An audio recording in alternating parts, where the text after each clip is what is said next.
Autrefois, et je suis reconnaissant à celle qui se donne la peine de le chanter pour moi quand je reviens, à sœur Angie et à sœur Gertie, que le Seigneur les bénisse. Quand j'entends ça, de vieux souvenirs d'il y a longtemps me reviennent à la mémoire. Juste avant de partir du tabernacle, nous avons eu un grand réveil qui a duré tout un hiver, où nous avons prêché sur le livre de l'Apocalypse du Seigneur Jésus. Et presque tous les dimanches soirs, elle chantait ce chant. Tiens bon. Merci, sœur Gertie. Et je suis vraiment content qu'elle ait chanté encore pour nous ce soir. Sœur Angie disait qu'elle était un petit peu enrouée. Eh bien, ne te sens pas seule. Moi aussi je le suis. Mais ce matin, après avoir éprouvé la patience des gens en prêchant pendant environ 2h30, ça, c'était une de mes prédications miniatures. Alors je suis sorti à l'extérieur et comme le sol était un peu mouillé, évidemment, c'est ce qui m'arrive. Mais j'aime vraiment beaucoup la parole, et particulièrement la bénédiction du Saint-Esprit qui accompagne la parole. Et quand il bénit et qu'il me vient en aide, je ne trouve tout simplement pas le moyen de m'arrêter. Alors, vous savez ce que c'est.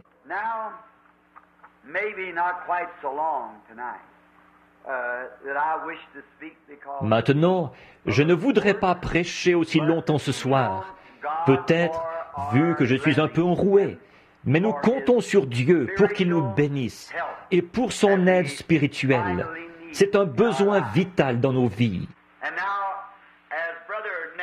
Et là, comme Frère Neville l'a annoncé avec son émission, au cours de son émission plutôt, et j'aimerais que tout l'auditoire écoute cette émission. Maintenant, ce n'est pas lui qui me dit de dire ça, mais samedi dernier, je n'ai jamais été si béni en écoutant une émission. Combien ont entendu ce message-là? C'était un chef-d'œuvre. WLRP, de 9h à 9h30, tous les samedis matins, le trio Neville.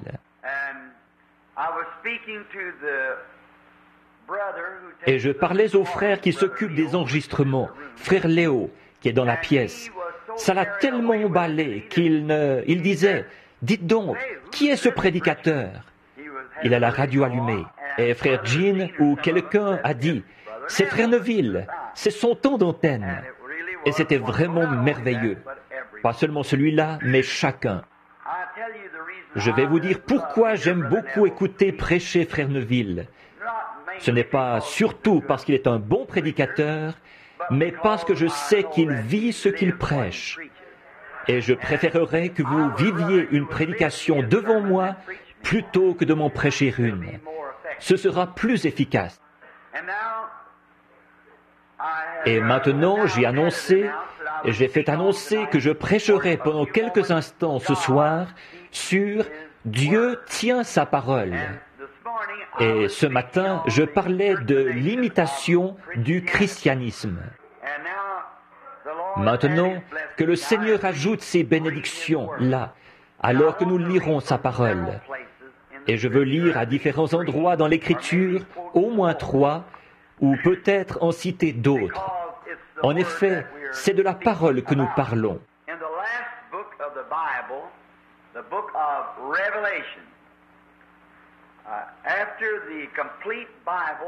Dans le dernier livre de la Bible, le livre de l'Apocalypse, après que la Bible entière se termine ici, on avait le message à l'Église, au chapitre 22 de l'Apocalypse et à partir du verset 17. Et l'Esprit et l'Épouse disent « Viens ». Et que celui qui a soif dise « Viens ». Que celui qui entend dise « Viens ». Et que celui qui a soif vienne. Que celui qui veut prenne des eaux de la vie gratuitement.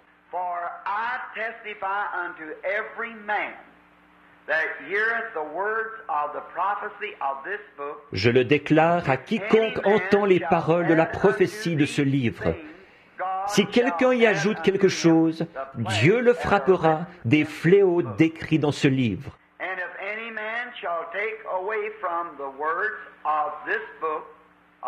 Et si quelqu'un retranche quelque chose des paroles de ce livre, de cette prophétie, Dieu retranchera sa part de l'arbre de la vie et de la ville sainte, et des choses qui sont écrites dans le livre. Celui qui atteste ces choses dit, « Oui, je viens bientôt. Amen. Viens, Seigneur Jésus. » Que la grâce de notre Seigneur Jésus-Christ soit avec vous tous. Amen. St. John, the 12th chapter of St. John. Ensuite, dans Jean, au chapitre 12 de Jean, à partir du verset 39. Therefore they could not believe because Isaiah said again. Aussi ne pouvaient-ils pas croire, parce qu'Ésaïe a dit encore, « Il a aveuglé leurs yeux et il a endurci leur cœur, de peur qu'ils ne voient des yeux, qu'ils ne comprennent du cœur, qu'ils ne se convertissent et que je ne les guérisse. » Ensuite, dans Matthieu au chapitre 24, le verset 35, c'est Jésus qui parle. « Le ciel et la terre passeront, mais mes paroles ne passeront jamais. » Et dans Galates 1:8, quand nous-mêmes, quand un ange du ciel annoncerait un autre évangile que celui que vous avez reçu, qu'il vous soit anathème. Maintenant, courbons la tête un petit instant pour un mot de prière. Notre Dieu, nous venons à toi au nom de ton Fils bien-aimé, qui nous a invités à venir en disant « Demandez ce que vous voudrez au Père en mon nom, et je le ferai. »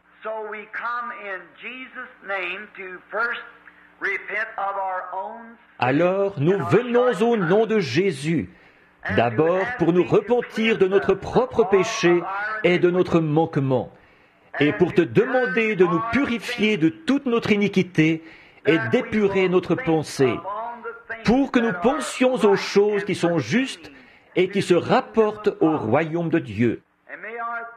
Et ce soir, que nos pensées soient concentrées sur quelque chose qui soit pour le bien du royaume de Dieu et pour le bien des gens qui font partie de ce royaume. Et que nos cœurs soient purifiés de toutes les choses qui sont viles.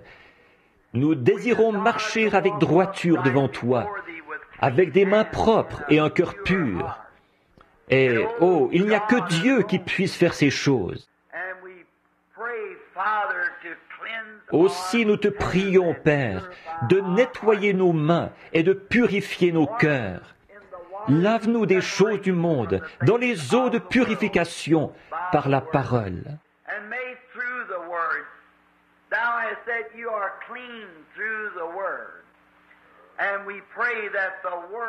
Et que par la parole, tu as dit, vous êtes purs par la parole. Aussi nous prions que la parole sonde profondément nos cœurs à tous ce soir et qu'elle nous purifie de toute incrédulité, que nos cœurs puissent être renouvelés par le Saint-Esprit. Et puisse-t-il nous apporter ce soir les choses qui soient utiles au royaume de Dieu. Viens en aide, Seigneur, à ceux qui manquent de force le long du chemin, qui ont du mal à croire la parole.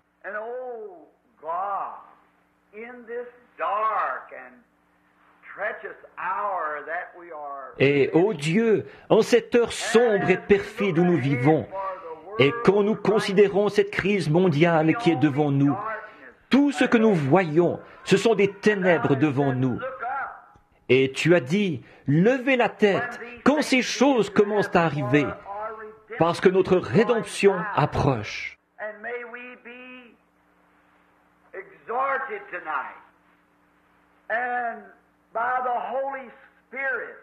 Et puissions-nous être exhortés ce soir, et par le Saint-Esprit, à prendre cela à cœur, à lever la tête vers la face du Dieu du ciel, qui a promis que notre rédemption se ferait à ce moment-là. Comme Jean sur l'île a fait cette prière, « Viens, Seigneur Jésus ». Nous te prions de nous accorder ces choses ce soir. Guéris tous ceux qui sont malades et affligés. Console les saints. Appelle les pécheurs à la repentance. Et renouvelle-nous tous pour que nous repartions d'ici en serrant sur nous l'armure complète de Dieu, pour aller de l'avant en soldats préparés pour le combat à venir. Maintenant, de même que nous nous sommes rassemblés ce soir, chacun en prière, avec la bannière sur nous, l'étoile du matin qui ouvre le chemin. L'armée de l'ennemi, elle aussi, s'est campée, et leurs grands challengers s'avancent. Ils se glorifient en disant que les jours des miracles sont passés. Mais, ô Dieu, suscite-nous un David, un guerrier, un challenger, et que cet esprit habite dans chaque cœur en abondance. Car nous le demandons au nom de Christ. Amen.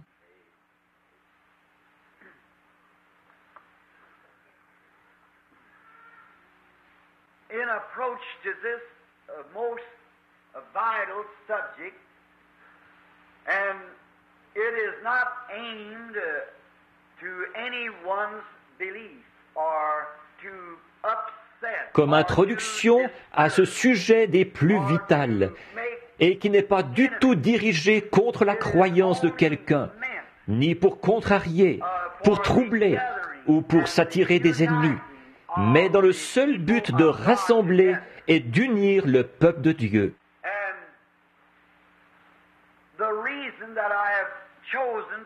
Et la raison pour laquelle j'ai choisi d'en parler au tabernacle ce soir, c'est à cause des conditions actuelles, du temps où nous vivons.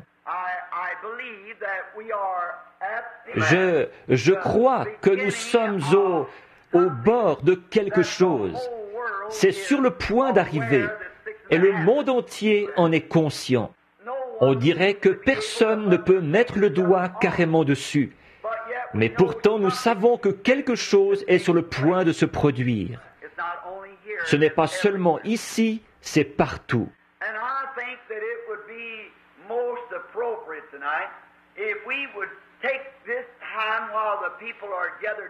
Et je pense qu'il serait tout à fait de circonstance pour nous ce soir de prendre ce moment, pendant que les gens sont rassemblés, pour parler de quelque chose qui soit d'une importance vitale, pour améliorer, pour nous amener à comprendre, pour nous munir d'une meilleure compréhension de Christ et de l'Évangile et du temps où nous vivons. Maintenant, pour commencer, je voudrais dire ceci, qu'il n'y a pas longtemps, je me suis trouvé dans un séminaire luthérien. Et les frères luthériens me disaient, après m'avoir écrit une lettre de critique très violente, le doyen, et il parlait, il me disait des choses que j'étais un devin, et beaucoup de vilaines choses qu'en fait, il ne pouvait pas prouver. C'est parce que j'avais dit que le diable ne peut pas guérir. Or, si le diable peut guérir, c'est un créateur. Et un créateur, il n'y en a qu'un, et c'est Dieu. Le diable ne peut pas créer. Le diable n'est même pas omniprésent. Il ne peut se trouver qu'à un seul endroit à la fois. Ces démons, ils sont présents partout. Mais Dieu est omniprésent. Le diable ne peut être présent qu'à un seul endroit. Dieu est omnipotent. Le diable possède un pouvoir limité, c'est-à-dire tant qu'il réussit à faire avaler son bluff. Et légalement, le seul droit qu'il a, c'est de vous faire retourner à la poussière de la terre. C'est son seul droit. Et encore là, avec la bénédiction de Dieu, la promesse de Dieu quant à la résurrection. Donc, Dieu est le seul créateur. Et Dieu est le seul qui peut former des cellules. Et les cellules, c'est une création. Et la création ne vient que de Dieu. Donc Dieu est le seul guérisseur. Et il n'existe aucune autre guérison que la guérison divine. Nous avons des médecins réputés qui peuvent replacer un os, mais c'est Dieu qui guérit. Nous avons des médecins qui peuvent enlever un appendice ou faire l'ablation d'une tumeur, et c'est simplement la bonne chose à faire. Mais qui opère la guérison? C'est Dieu qui opère la guérison, car il est le seul créateur. Et donc il disait, qu'en est-il de nous, les luthériens? Pensez-vous, à votre avis, que nous soyons chrétiens? J'ai dit, très certainement.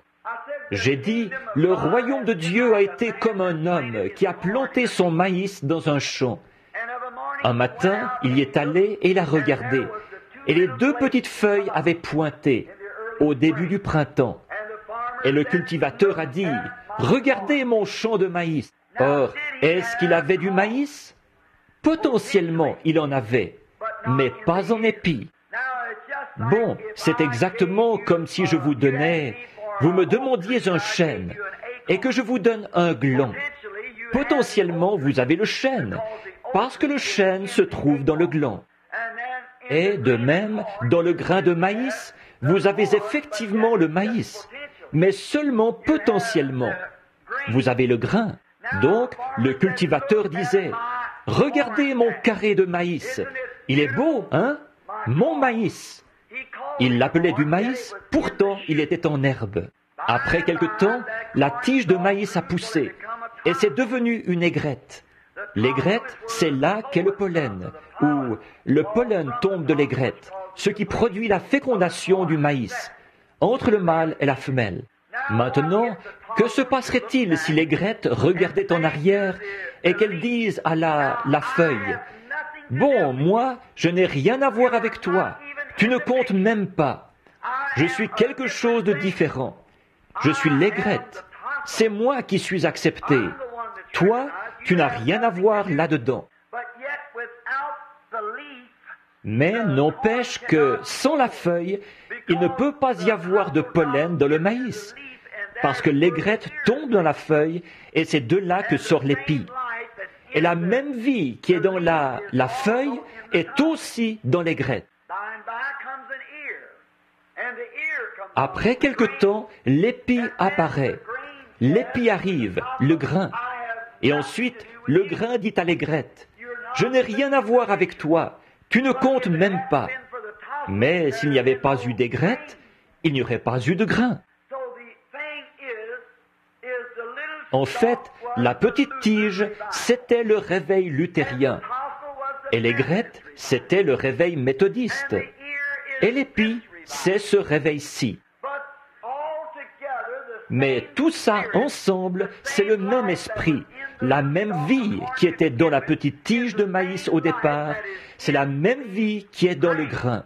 Maintenant, la seule chose que les pentecôtistes, je parle des vrais pentecôtistes et non des soi-disant, mais le vrai message pentecôtiste, ce n'est rien d'autre qu'une restauration de la même chose qui est tombée en terre, qui s'est transmise à travers les luthériens, les méthodistes, les baptistes, les presbytériens.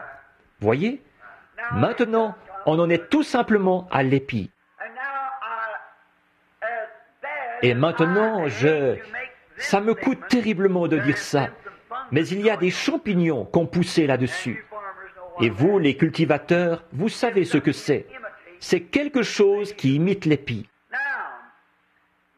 Or, c'est ce que nous voulons retrancher ce soir.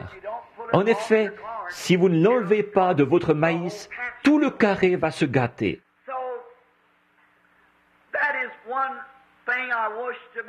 Donc, voilà une chose que je veux éclaircir. C'est que les gens de toutes les églises dénominationnelles, quand ils ont traversé ces époques glorieuses, c'était le mûrissement. Et maintenant, l'Église est dans le grain. Elle doit produire la même chose que ce qui est tombé en terre. Donc nous vivons tout simplement dans une Église arrivée à pleine maturité. Et une partie ne peut pas dire telle chose d'une autre partie, car eux, ils ont bien vécu leur part à leur époque. Et c'étaient eux le carré de maïs aux yeux de Dieu. Alors nous ne voulons déprécier personne. But there has been some teachings today, especially on famous worldwide Mais aujourd'hui, il y a des enseignements, et particulièrement au cours d'émissions populaires à l'échelle mondiale, qui déprécient la parole de Dieu et qui disent que Dieu habite dans une église et non dans la parole. J'ai entendu un de ces enseignants bien connus l'autre soir qui disait « Où avez-vous pris votre Bible ?» J'imagine que Dieu a eu l'idée de vous écrire une Bible là au ciel et qu'il l'a donnée à des petits anges qui, à leur tour, ont descendu les couloirs du ciel pour vous la présenter à vous. Et il disait que personne ne pouvait vivre l'enseignement de la Bible et qu'elle n'était pas tout à fait authentique. Et ils prétendent qu'ils sont la première église du début. Bon, les gens là qui vont à cette église, ce sont des hommes et des femmes comme nous. Ils aiment et ils mangent et ils boivent. Y a-t-il un moyen d'empêcher ça? Non, puisque la Bible a dit que ce serait comme ça. Et elle a raison. Mais pour vous encourager, là, je veux être très clair et bien me faire comprendre. Moi, je crois que ceci est la parole entière, infaillible et sans mélange de Dieu, qu'on ne peut rien ni ajouter ni rien en retrancher. C'est le plan entier de Dieu pour son Église. Personne ne peut poser aucun autre fondement que celui qui a déjà été posé. Vous le voyez? Voilà pourquoi je crois à l'infaillibilité de la parole de Dieu. J'ai dit à une de ces personnes, d'où disiez-vous que cette Bible venait? De votre Église? Que votre Église avait écrit cette Bible? Oui, ce sont nos saints qui ont écrit la Bible. J'ai dit, dans ce cas, comment se fait-il, à partir de là, que vous soyez tellement différents de cette Bible aujourd'hui? Eh bien, il a dit, vous voyez, ces hommes-là ont vécu à une époque, nous vivons à une autre époque.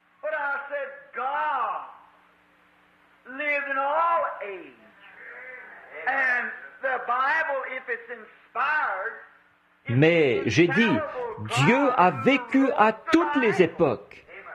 Et la Bible, si elle est inspirée, c'est le Dieu infaillible qui a écrit la Bible. Et il a dit dans sa parole que les cieux et la terre passeraient, mais que ses paroles ne passeraient jamais. Maintenant, il est très alarmant pour l'homme qui n'y avait jamais songé de voir ces choses-là approcher. Mais si vous saviez seulement, ce n'est que l'accomplissement de l'Écriture. Et ça me coûte terriblement de dire ça en Amérique. Avec tout ce fantastique et tout ce que nous avons aujourd'hui dans les soi-disant mouvements religieux d'aujourd'hui. Pas pour les abaisser, le peuple de Dieu se trouve dans ces mouvements. Mais je voudrais dire ceci.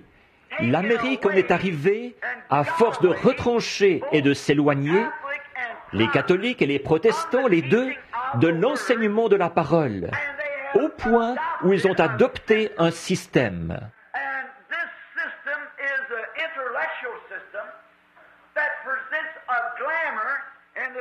Et ce système est un système intellectuel qui présente du tape à l'œil au lieu de la parole. Et les Américains se laissent prendre au tape à l'œil.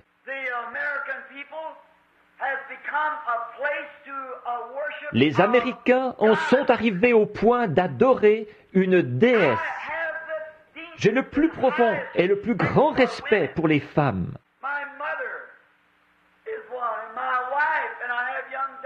Ma mère en est une, et mon épouse, et j'ai des jeunes filles, et une femme qui reste à sa place, et qui est une dame. Il n'y a rien de plus précieux en dehors du salut pour notre nation qu'une vraie femme. Mais quand s'en arrive au point d'adorer les femmes, À ce moment-là, vous êtes en dehors du plan de la Bible. Il n'y a aucun plan dans la Bible qui admette l'adoration d'aucune femme, d'une Marie ou d'une Sainte Cécile. Il n'y a pas le moindre passage de l'Écriture pour appuyer ça. Au contraire, elle s'y oppose. Alors pourquoi est-ce arrivé si ceci a été le commencement? Ces gens qui ont marché avec Christ et qui ont écrit par inspiration, pensez-vous que je prendrai la parole d'un autre homme là-dessus? Non, monsieur. La parole éternelle de Dieu, c'est ceci. Or, le ministre ou le prêtre qui me parlait, il disait, « Dieu est dans son Église. » J'ai dit, « Dieu est dans sa parole. » Dieu est dans sa parole. La Bible dit, « Au commencement était la parole, et la parole était avec Dieu, et la parole était Dieu. Et la parole a été faite chair, et elle a habité parmi nous. » Dieu est dans sa parole. Maintenant, remarquez, dans l'Ancien Testament, ils avaient deux moyens de vérifier l'exactitude d'un message. C'est que, quand un prophète prophétisait, ou qu'un songeur avait un songe, il le racontait devant le pectoral d'Aaron. Sur le pectoral d'Aaron, il y avait les pierres de naissance des 12 patriarches sur ce pectoral. Il le portait sur sa poitrine pour montrer qu'il était le souverain sacrificateur des 12 tribus d'Israël.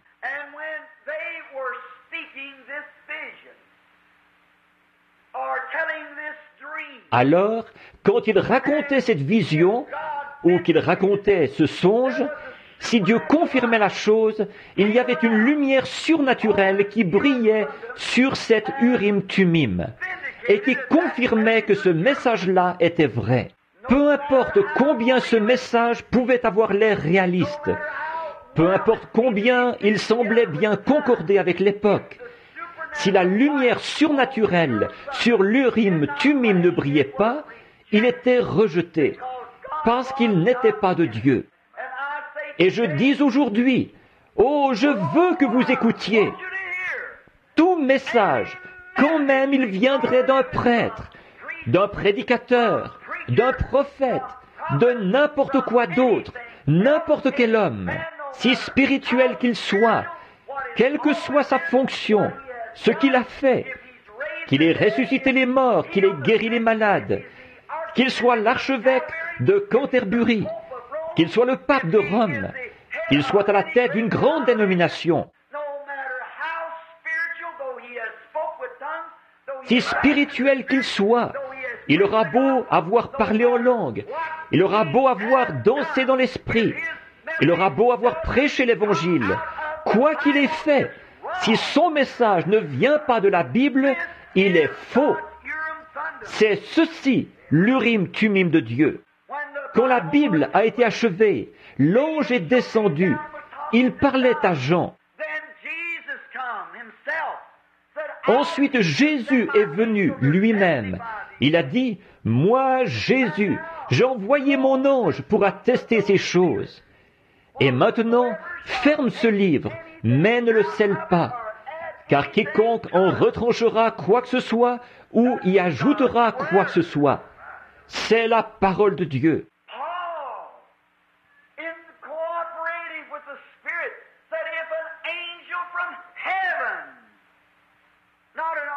Paul, de concert avec l'Esprit, a dit, quand un ange du ciel, pas un archevêque, pas un pape, pas un cardinal, mais quand un ange du ciel apporterait tout autre message que celui-ci, qu'il vous soit anathème.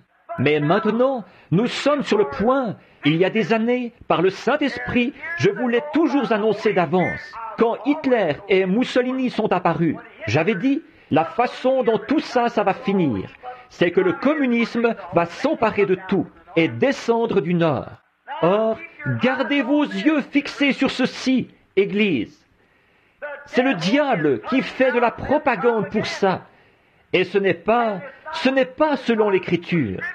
C'est pour mettre la confusion dans la pensée de ceux qui ne savent pas, des gens qui ne sont pas spirituels.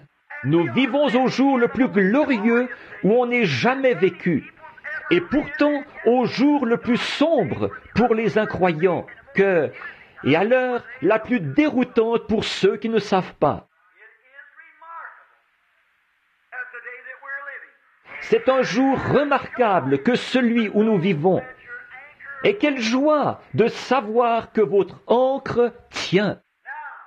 En ce moment, aujourd'hui, alors que nous nous approchons de ça, en cette heure sombre et mauvaise.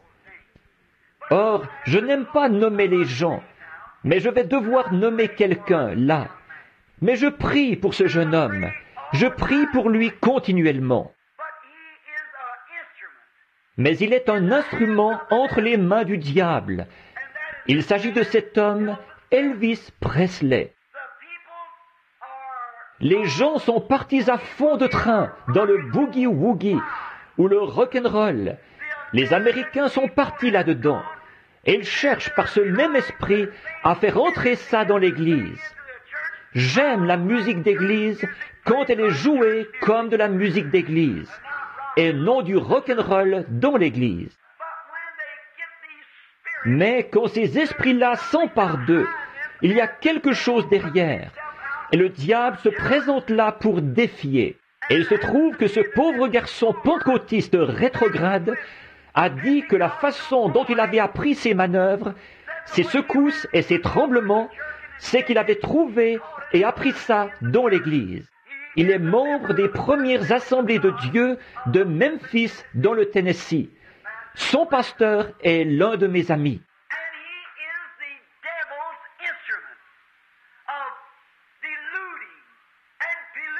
Il est l'instrument du diable pour tromper et pour polluer la pensée des adolescents, pour les amener au point où ils arrivent d'un endroit au Canada où je pense qu'ils ont envoyé 14 jeunes à l'hôpital psychiatrique quelques jours après son départ.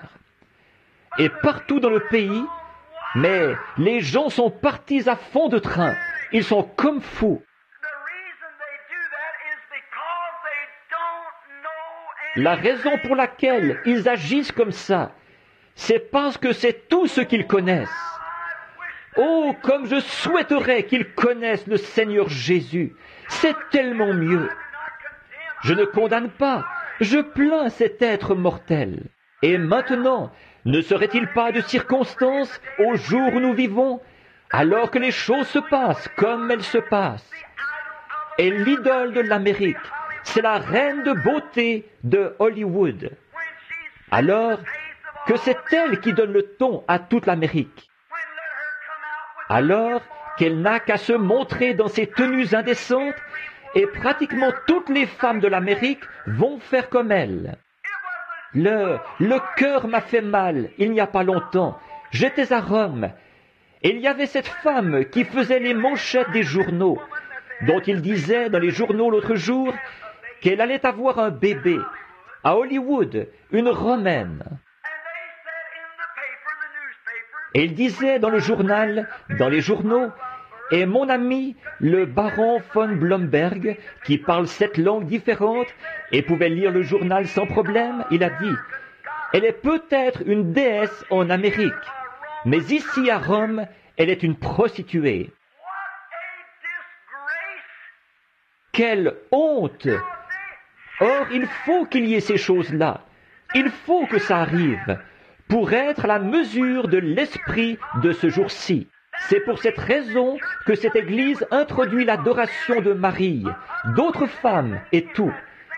C'est ce même esprit sous une tête religieuse. Et c'est pour cette raison qu'il faut qu'il détourne votre attention de la parole sans mélange de Dieu pour produire ce plan-là. Bien sûr. Voyez-vous la confusion dans laquelle nous nous trouvons? Voyez-vous la jeunesse américaine dans quel état elle est? Ça, ce sont les hommes et les femmes de demain. Pas étonnant que Jésus ait dit, si ces jours n'étaient abrégés, nulle chair ne serait sauvée. Par conséquent, je base ma réflexion là-dessus. Comme quoi, nous sommes au temps de la fin. Le Seigneur Jésus viendra bientôt.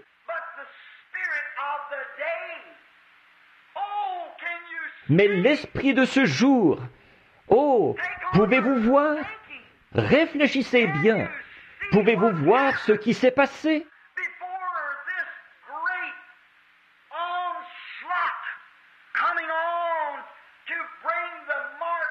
Avant cette attaque violente qui va venir, pour introduire la marque de la bête et pour accomplir les Écritures, en imposant aux gens, une fois que son emprise aura été exercée ici, comme elle l'est dans les autres pays, leur imposer des choses qu'ils n'acceptent pas, pour amener la persécution et le boycottage. Vous ne voyez donc pas que l'Amérique s'est laissée prendre au tape à l'œil et à la déesse? Et c'est ce qui paie. C'est le diable dans le domaine de la chair, ce qui fournit le moyen pour que la chose se présente. Amen. J'espère que vous le comprenez. Restez éloignés de ça. Peu m'importe combien de doctorats en théologie, de doctorats en philosophie, ou ce qu'il peut y avoir là-dessous. C'est un mensonge. En effet, que toute parole d'homme soit un mensonge, et que la mienne soit vraie, dit le Seigneur. Car les cieux et la terre passeront, mais mes paroles ne passeront jamais. La parole éternelle de Dieu exige des hommes qu'ils naissent de nouveau. C'est la seule exigence, sinon ils sont perdus éternellement. Quelle que soit l'église dont vous faites partie, ou à quel endroit est votre nom, ou ce que vous avez fait, c'est perdu. La parole de Dieu ne faillira jamais. Bon, assez dit là-dessus, et j'espère que vous le recevrez dans l'esprit où cela a été donné. Vous, les chers amis catholiques, je ne vous déprécie pas. Vous êtes mes amis. Et si vous ne l'étiez pas, quel motif? Si j'étais ici pour riposter contre vous, je devrais aller à l'autel et me mettre en règle avec Dieu. Je suis ici avec le cœur qui me fait mal de devoir le dire, mais avec un esprit, selon la parole, qui me pousse à le dire et à mettre en garde le troupeau sur lequel le Saint-Esprit nous a établis évêques. Et de voir ces grandes émissions diffusées à l'échelle nationale, qui se moquent carrément de la Bible en disant « c'est comme de marcher dans des flaques de boue, personne ne peut vivre de cela ».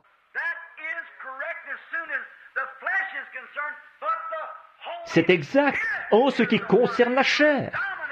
Mais le Saint-Esprit est celui qui domine et qui conduit la personne.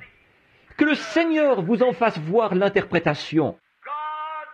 La parole de Dieu est première et dernière et éternelle pour toujours. Une fois que Dieu prononce la parole, elle ne peut jamais changer.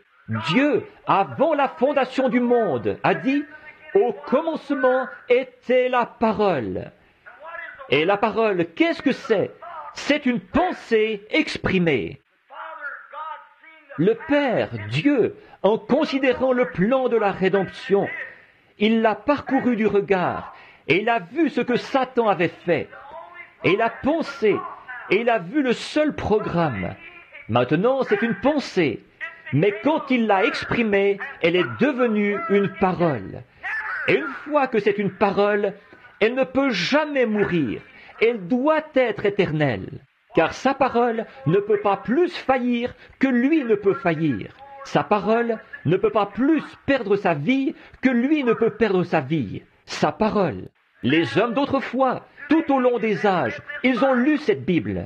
Elle a inspiré des assemblées depuis l'époque où elle a été écrite. Si je vous écrivais une lettre, vous pourriez l'apprécier, dire « Frère Branham, j'apprécie votre lettre. Vous êtes la seule personne à qui elle était destinée. » Après quoi, au bout d'un certain temps, cette lettre ne vaudrait plus rien, à moins qu'elle serve de témoignage pour ou contre moi.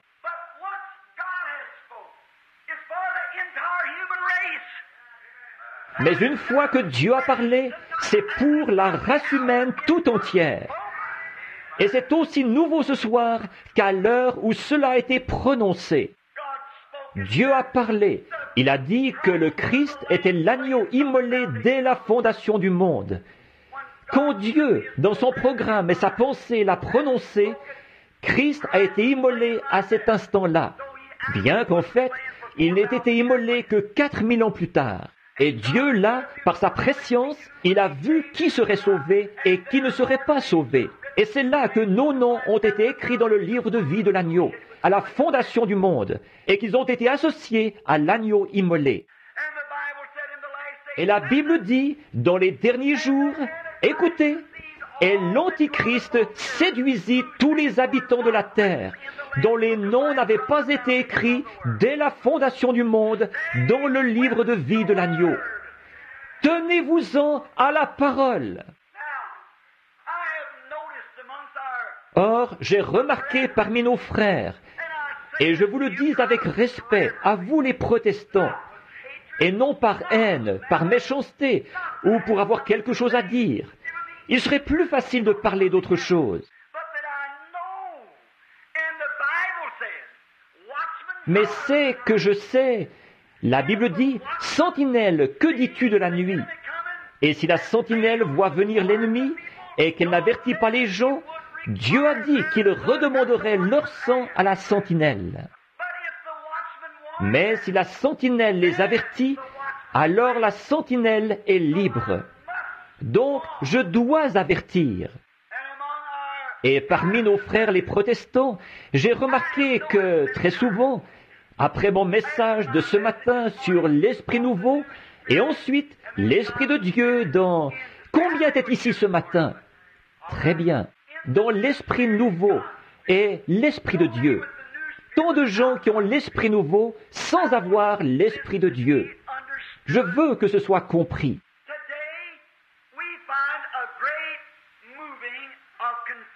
Aujourd'hui, nous voyons un grand mouvement de confusion au sein des protestants.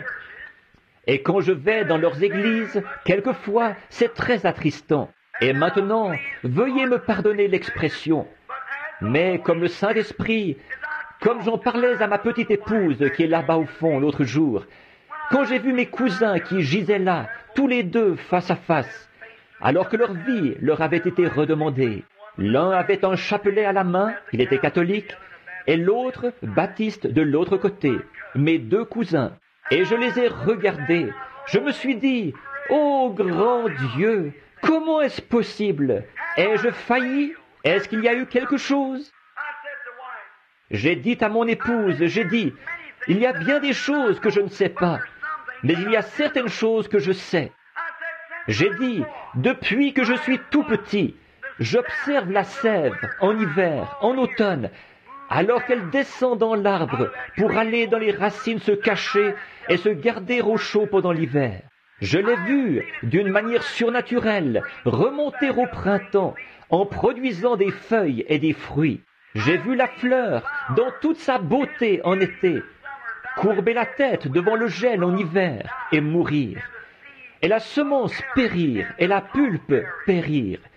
Et ensuite j'ai vu au printemps cette fleur se relever. J'ai dit, je crois, je sais qu'elles le font. Je crois que celui qui s'appelle Jéhovah Dieu, je crois que c'est ce Jéhovah Dieu qui fait ces choses. Il dirige la nature. Je l'ai observé à l'œuvre avec le pin, avec l'assimier, avec le bouleau, avec le pommier. Ils sont tous différents les uns des autres. Et l'homme qui était fait, l'un d'une façon, l'autre de l'autre, tout ça a été conçu par une pensée supérieure. C'était Dieu. J'ai dit, je sais ça. Je crois que Jésus est le Fils de Dieu. Je crois que dans son corps, il était un homme. Il est né d'une femme, tout comme moi. Mais son sang ne venait pas d'une femme, il venait de Dieu. Et Jéhovah Dieu, le Logos, qui a couvé la terre dans mon message de ce matin, et qui a couvé la terre pour faire sortir le premier homme de la poussière de la terre. Il a couvert Marie de son ombre, il l'a couvée pour accomplir sa parole. Et il a créé la cellule de sang qui a produit le Fils du Dieu vivant. Je crois que dans son corps, il était un homme. Je crois que dans son âme, il était Dieu. Il était la manifestation de Dieu ici sur terre. Dieu était en Christ, se réconciliant le monde avec lui-même. Je crois qu'il n'était pas qu'un simple homme. Et il n'était pas non plus qu'un prophète. Il était Dieu, Emmanuel. Je crois de tout mon cœur que c'est vrai. Je ne peux pas prouver que c'est la vérité, parce que si je le pouvais, alors ce ne serait plus par la foi. Mais je sais que les arbres viennent et repartent. Je sais que les fleurs viennent et repartent. Je sais que la nature tout entière fait sa révolution. Le monde reste sur son orbite par une grande puissance suprême. Et une autre chose que je sais, c'est que par la grâce de Dieu, il y a quelque chose qui vient à moi sous la forme d'un ange, d'une lumière. Et il me dit des choses, ce qui va arriver, et je le vois. Je sais que ce n'est pas quelque chose de naturel. Il m'a montré des choses des années d'avance. Et ça n'a jamais failli. Pas une seule fois. Je crois que c'est le même Dieu qui était avec Joseph, qui était avec Daniel, qui était avec Élie. Je crois que c'est le même Saint-Esprit qui a conduit les enfants d'Israël par une colonne de feu. C'est pourquoi je suis convaincu qu'il y a quelque chose, que la Bible est vraie, parce que tout dans la nature, tout ce que j'appelle la foi, tout ce que j'observe et que je ne peux pas prouver, prouve par cette Bible que c'est la vérité. Je vois Jésus. Il n'était pas ce que les Juifs pensent de lui. Il a rempli toutes les conditions quant à ce que le Messie devait être. Il était le Messie. Et je vois l'Esprit qui était sur ces hommes-là. Je le vois descendre ici même et accomplir la même chose. C'est pourquoi j'ai toujours été un croyant ferme dans la parole du Dieu vivant. Peu importe tout le fantastique qui peut s'élever. Je suis allé dans des églises, et je dis ceci avec respect là. Je constate que très souvent, dans les églises, je crois que les gens reçoivent les esprits les uns des autres plutôt que le Saint-Esprit. Allez dans une église et observez. Disons que le pasteur secoue la tête. Toute l'assemblée va faire pareil. Allez dans l'église où le pasteur dit qu'il a de l'huile qui lui coule de la main. Avant longtemps, tout le groupe le croit. Et ils en ont aussi. Allez dans une église où il y a beaucoup de gens qui dansent, qui sautent en l'air et qui courent partout. Je ne condamne pas ces choses. Je parle tout simplement de ce que j'ai observé. Pour vous faire remarquer quelque chose. Si vous avez un pasteur qui est très facile à émouvoir, toute l'assemblée sera facile à émouvoir. Si vous avez un pasteur qui est formaliste et guindé, toute l'assemblée sera formaliste et guindée. Je crois que vous recevez les esprits les uns des autres. Prenez un homme bon et une femme mauvaise et réunissez-les. L'un des deux suivra l'autre, soit que lui devienne un homme mauvais ou elle une femme bonne. Vous, deux hommes ne peuvent marcher ensemble sans être d'accord. Et permettez-moi de dire ceci avec respect et selon la Bible.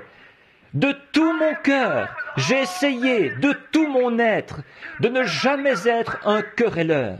En effet, la vision le matin où j'ai posé la pierre angulaire disait « Prêche la parole, fais l'œuvre d'un évangéliste, remplis bien ton ministère. » Car il viendra un temps où les hommes ne supporteront pas la saine doctrine, mais ils se donneront une foule de docteurs ayant la démangeaison d'entendre des choses agréables, et ils se feront détourner de la vérité et seront attirés dans des fables. Qu'est-ce que la vérité? Ta parole est la vérité. Jean 17. Sanctifie-les, Père, pour la vérité. Ta parole est la vérité. Maintenant, et si je suis coupable, je prie Dieu de me pardonner. Mais j'essaie de tout mon cœur de présenter la parole aux gens pour que l'Esprit qui descendra, quand je comparaîtrai au jugement, ce ne soit pas l'esprit de quelque chose de fantastique, des grenouilles qui sautent des gens, ou des moustiques qui volent, ou ainsi de suite, ou de l'huile qui coule des mains, mais que ce soit l'Esprit qui se trouve dans la parole du Dieu vivant, qui a écrit cette Bible avec une expérience biblique. J'ai fait de grands efforts dans ce sens-là. Maintenant, pour baser notre petite réflexion sur un personnage de la Bible, nous en prenons un ce soir pour rassembler nos réflexions, pour les grouper et vous les présenter. Ensuite, vous en ferez ce que vous voudrez, ce que Dieu vous mettra à cœur. Reportons-nous à 1 Roi, chapitre 22. Et là, nous verrons qu'il y avait eu un homme, un roi, du nom d'Achab. Et il avait été un roi puissant, un militaire et un grand homme, mais un croyant frontalier, tiède. Il s'appelait Achab. Finalement, le prophète Élie, qui était le prophète confirmé, avait prononcé la perte d'Achab. Des années après le départ d'Élie, il y a eu un prophète du nom de Michée. Alors Josaphat, son père était un juste, il était roi de Juda, et il est venu rendre visite à Achab, roi d'Israël. Et Achab avait eu un grand royaume de tape à l'œil. Maintenant observez, un grand royaume de tape à l'œil. En effet, il avait une espèce d'épouse toute fardée, qui s'appelait Jézabel. Et elle avait tout simplement gagné la nation entière, tous, sauf les élus, aux idoles de sa nation.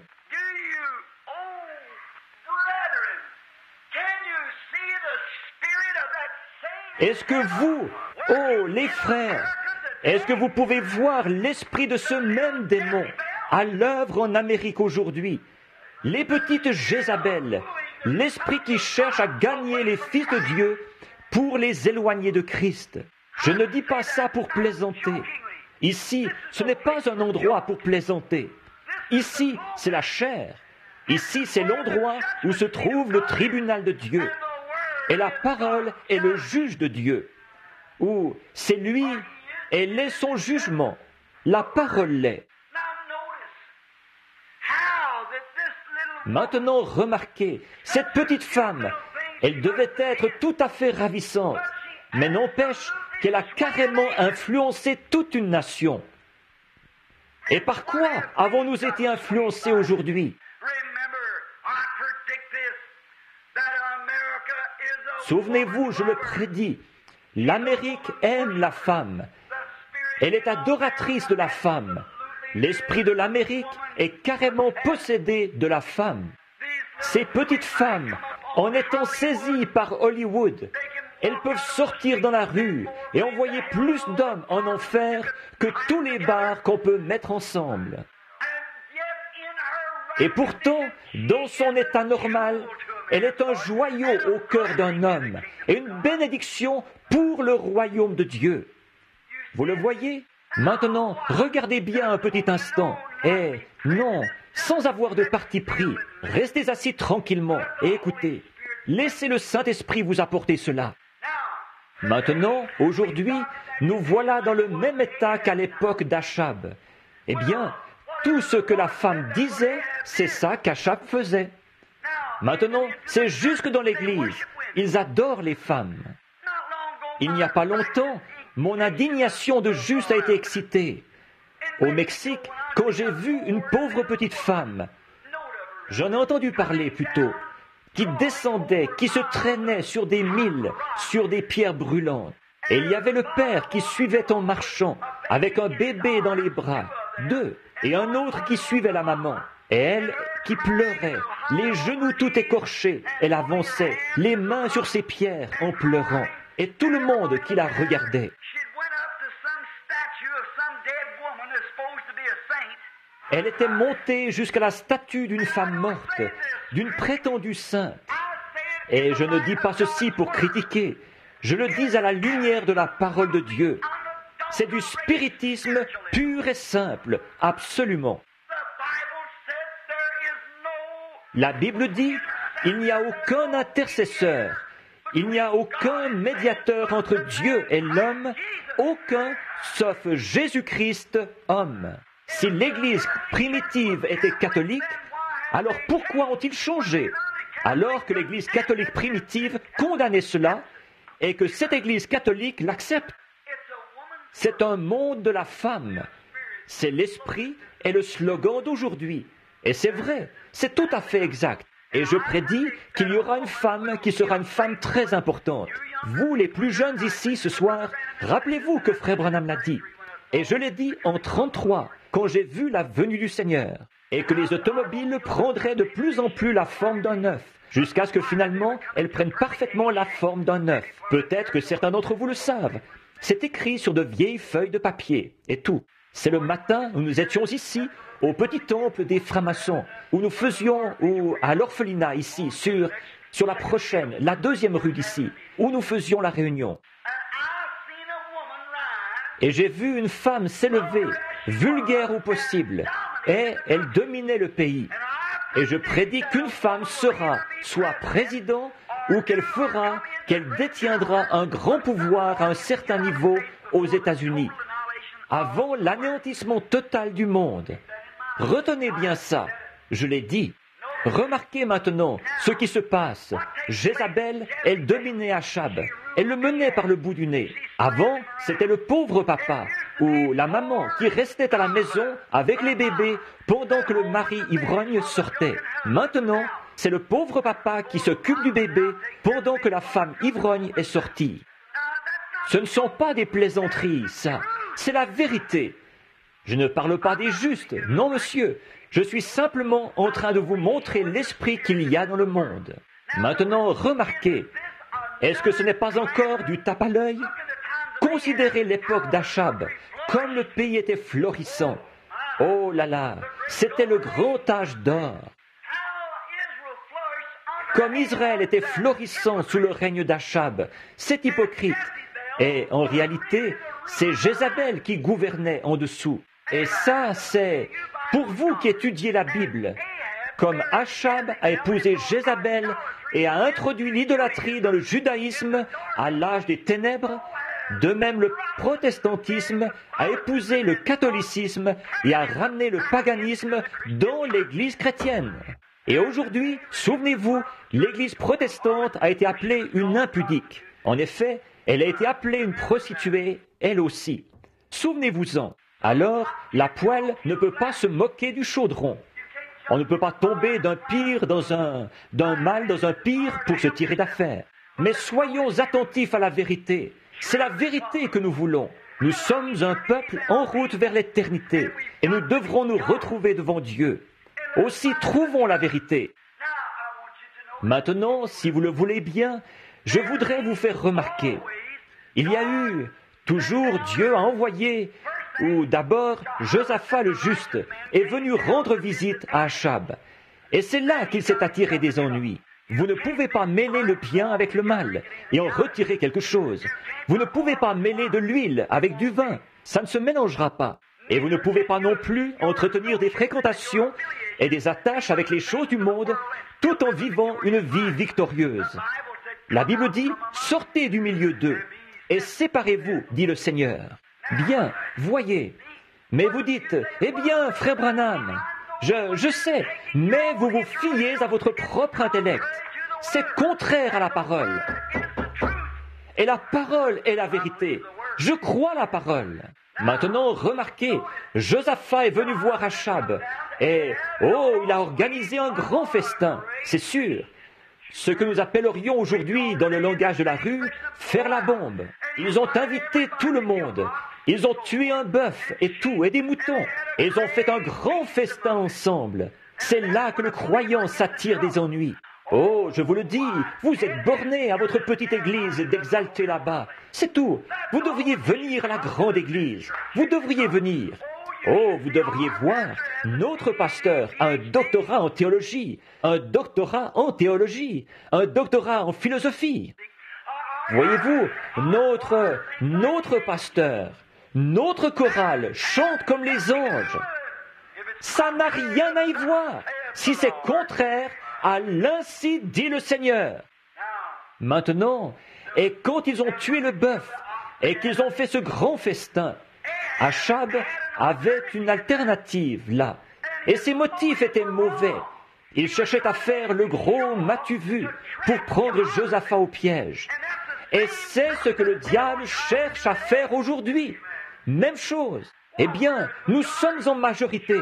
C'est sûr, l'Église de Dieu a toujours été en minorité, jusqu'à ce que Jésus revienne. Ne crains point, petit troupeau. Votre Père a trouvé bon de vous donner le royaume. C'est exact. Nous sommes en minorité, mais ça ne fait rien. Tant que Dieu est là, pour moi, c'est la majorité quand même. Et je sais que c'est pareil pour vous. En effet, si Dieu est avec vous, qui sera contre vous? Mais donc, il y avait quelque chose qui le motivait à faire ça. Et à ce moment-là, il a dit, « Maintenant que nous sommes tous ici et que nous nous amusons tellement, veux-tu monter avec moi attaquer Ramoth en Galate? Parce qu'en fait, la Syrie s'en est emparée là-bas. Mais Ramoth en Galade m'appartient, c'est légitime. Nous y avons droit. Nous sommes la première Église. Nous y avons droit. » Vous le voyez? Et Josaphat a dit, « Eh bien là, vu que nous nous amusons bien, il a dit, « Mes hommes sont comme tes hommes. Voyons, nous sommes tous croyants de toute façon, alors nous n'avons qu'à nous associer. » Il a fait une erreur fatale. Oui. Et Josaphat, qui était suffisamment spirituel, je crois de tout mon cœur que c'était un type d'aujourd'hui. Certainement que quelque part, d'une façon ou d'une autre, Dieu fera parvenir le message à ceux qui ont le cœur sincère. Il a dit au commencement qu'il le ferait, alors il a préparé son programme en conséquence, que vous n'avez qu'à vous y conformer. Maintenant, regardez-le bien. Il a dit, bien sûr, j'irai avec toi, mais il a dit, attends un instant, je crois qu'avant de partir, nous devrions demander ce qu'il en est au Seigneur. Tu ne trouves pas? Si nous sommes tous croyants, dans ce cas, demandons au Seigneur. Eh bien, Achab a dit, certainement, c'est exact. Oh, pourquoi n'ai-je pas pensé à ça? C'est sûr, j'aurais dû y penser depuis le début. Il a dit, j'ai 400 des meilleurs prophètes de la nation. Je les ai tous bien vêtus. Ils ont tous leur doctorat en théologie, leur doctorat en philosophie et tout le reste. Et ils ont une grande organisation, ici les prophètes. Alors je vais simplement les faire venir, et nous verrons ce qu'ils ont à dire. Vous savez, ça ne sonnait pas tout à fait juste pour Josaphat, ça. Alors, ils sont allés les chercher, tous les 400 prophètes, bien nourris, bien vêtus. Achab s'occupait lui-même de les nourrir, car il leur faisait faire exactement ce qu'il leur dictait. Voilà, voilà. Oh, certainement. Nous avons de belles églises ici, de très grands endroits. Mais très souvent, si le prédicateur prêchait plus de 20 minutes, le conseil des diacres l'excommunierait. Mais soyez bénis, un homme de Dieu n'écoutera pas ces absurdités-là. Exact. S'il tapait trop sur le péché, eh bien toute l'assemblée voterait sa sortie. Mais ça, c'est parce qu'il fait partie d'une dénomination. Seulement, dans l'Église de Dieu, vous n'y entrez pas par un vote et vous n'en sortez pas par un vote. Vous y naissez une fois pour l'éternité, pour toujours. Il n'y a que Dieu qui puisse vous mettre dehors. Il a juré par lui-même qu'il ne le ferait jamais. Amen. Il sait de quoi vous êtes fait avant de vous faire entrer. Il ne gère pas ses affaires avec des à peu près, comme le font nos organisations, qui les prennent à l'essai pendant 30 jours ou 60 jours ou 90 jours. Il sait ce qu'ils sont avant même qu'ils prennent la parole, avant même qu'ils entrent dans l'Église. Il sait exactement de quoi ils sont faits. C'est pour cette raison qu'il faut une nouvelle naissance. Donc, quand il les a eus tous fait venir là-bas, et qu'il s'est assis sur son trône, et que l'autre s'est assis sur son trône, ils se sont installés là. Il a dit, faites venir tous les prédicateurs, les prophètes. Et ils sont tous arrivés, et ils ont fait leur numéro, et ils se sont vraiment donné du bon temps. Il a dit, et alors, ils sont beaux à voir, hein? Écoute le langage qu'ils emploient. Oh là là, comme ils parlaient bien, vous savez. Oh, amen. Et tous leurs petits numéros, c'était tout un fouillis là-bas, c'était complet. Alors, donc, à un moment donné, il a dit, monte. L'Éternel dit, monte. Il a dit, bon, tu vois, Josaphat, tu vois, j'avais raison après tout. Pourquoi? Ils savent quoi dire. Ils ont intérêt à savoir quoi dire, sinon ils auraient perdu leur papier. Oh oui, monsieur. Le responsable régional serait passé, et le surveillant général, et, oh, je vous le dis, il se faisait excommunier sur le champ s'il ne disait pas de bonnes choses de la main qui les nourrissait. En effet, la nourriture matérielle, c'est tout ce qu'il connaissait, de toute façon. Je suis content qu'il y ait une main qui a été blessée, qui s'occupe de nourrir l'Église de Dieu. Remarquez, ensuite, je les ai tous vus prophétiser. Oh oui, notre roi, ainsi dit le Seigneur, monte. Or, ce qui est étrange, c'est qu'ils étaient réellement inspirés. Mais maintenant, regardez bien. Mais ce genre d'inspiration-là n'a pas touché cet homme de Dieu, Josaphat. Il a dit, un instant, je crois que j'ai fait une erreur là. Il y a quelque chose qui ne va pas. Je n'aurais pas dû m'impliquer là-dedans. Voyez, le bœuf connaît les tables de son maître. Voyez, il a dit, je vous demande pardon, monsieur le roi Achab, mais est-ce que vous n'en auriez pas un de plus, un autre prophète? Mais Achab dirait, eh bien, en voilà 400 qui sont tous d'accord, les hommes les plus instruits que nous ayons, et disent d'un commun accord, ceci est la volonté de Dieu. Ceci est la volonté de Dieu. Il a dit, je ne sais pas pourquoi, mais ça ne sonne pas juste dans son cœur. Amen. Oh, êtes-vous prêts? Voici. Il savait que ça ne sonnait pas comme la parole de Dieu. Il a dit, est-ce qu'il n'y en aurait pas un autre? Rien qu'un autre? Maintenant écoutez, Achab a dit, oui, nous avons un exalté. Nous en avons un du nom de Michée. Mais je te le dis, je le hais. Oh oui. Nous en avons encore un autre, mais il ne fait pas partie de notre organisation. Il y a belle lurette qu'ils l'ont excommunié. Il est quelque part sur la colline là-bas. Il s'appelle Michée. Josaphat a dit, j'aimerais bien entendre ce qu'il a à dire. Amen. Vous le voyez, un type d'aujourd'hui. Est-ce qu'il n'y en aurait pas encore un, rien qu'un? Il a dit, oui, mais oh, c'est un fanatique. Il ne dit que des choses mauvaises à mon sujet tout le temps. Comment pouvait-il dire autre chose, alors que la parole de Dieu disait des choses mauvaises à son sujet? Mais il va même jusqu'à condamner notre organisation. Mais c'est un démolisseur d'église. Un point, c'est tout. Eh bien, les prophètes ont essayé de l'amener pour lui faire obtenir sa licence. Mais, oh, il n'a rien voulu savoir. Il est sorti de là en tapant du pied. Ce n'est qu'un vieux fanatique. Voyez? Josaphat avait suffisamment d'esprit de Dieu qui lui venait de son papa pour dire « J'aimerais l'entendre. Va le chercher. » Eh bien, je te préviens, il bave et tout le reste. Il n'a pas du tout la dignité des autres là. J'aimerais l'entendre. Mes brebis entendent ma voix. Elles ne suivent pas un étranger. Il se trouvait que Josaphat était un des agneaux de Dieu. Il a dit, ça ne sonne pas tout à fait juste. Ça n'a pas ce qu'il faut. Ça fait un bruit de ferraille, mais ça ne donne pas un son clair. Comme un airain qui résonne et une cymbale qui retentit. Ça ne sonne pas juste. C'est comme de verser des pois sur une peau de vache desséchée, comme disait Roy Davis. Ça ne sonne pas tout à fait juste. Il a dit, je voudrais entendre cet homme, le fanatique comme tu dis, celui qui refuse d'adhérer à votre organisation, celui qui a sa propre façon de penser. En effet, il savait que cet homme-là devait avoir la vérité, parce qu'il savait que ça ne l'était pas. Alors, il a dit, je vais l'envoyer chercher dans ce cas. Donc, ils sont partis dans les collines et sont descendus dans la ruelle, là où il prêchait, ou la petite mission. Voilà le messager qui arrive. Et pendant qu'ils étaient partis, oh là là, ça a vraiment été la folie furieuse. Tiens, même qu'un gars qui s'appelait Sédésias est allé se mettre des cornes sur la tête. Oh frère, il avait la révélation, parfaitement. Il avait de l'huile sur les mains et tout le reste. Il se donnait vraiment du bon temps. Oui, monsieur. Oh, ainsi dit le Seigneur, nous allons repousser la Syrie jusque dans son pays avec ses cornes. Il se donnait vraiment du bon temps. Alors le messager qui est arrivé a dit, Michée?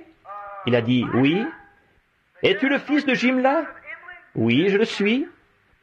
Es-tu le prophète, l'exalté, le fanatique? Eh bien, ce doit être moi. Eh bien, le roi veut te voir. Ah oui?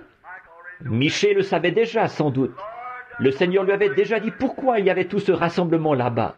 Alors, il s'est levé. Alors, il a dit, « Mais attends un peu, avant que tu commences ces réunions de réveil, je vais te dire sur quoi prêcher. » Bon, tous les autres prédicateurs, ils ne prêchent pas sur ces choses-là. Ne dis rien au sujet des courses de chevaux, et ne dis rien au sujet de ceci ou de ceci et de cela, parce que vois-tu, les autres prédicateurs, ils ne disent pas ça. Ils disaient, dis la même chose qu'eux. Or ça, c'est ce qui se passerait aujourd'hui. Maintenant, nous allons dire ce que dit l'Écriture. Il a dit, Michée, les autres prophètes ont prophétisé du bien à notre roi. Et bon, tu sais, c'est un homme imposant, autrement dit. Maintenant, il faut que tu dises la même chose que lui, et que tu prophétises du bien. Mon Dieu est vivant, je ne dirai que ce qui est, ainsi dit le Seigneur. Amen. Que Dieu nous donne des Michées.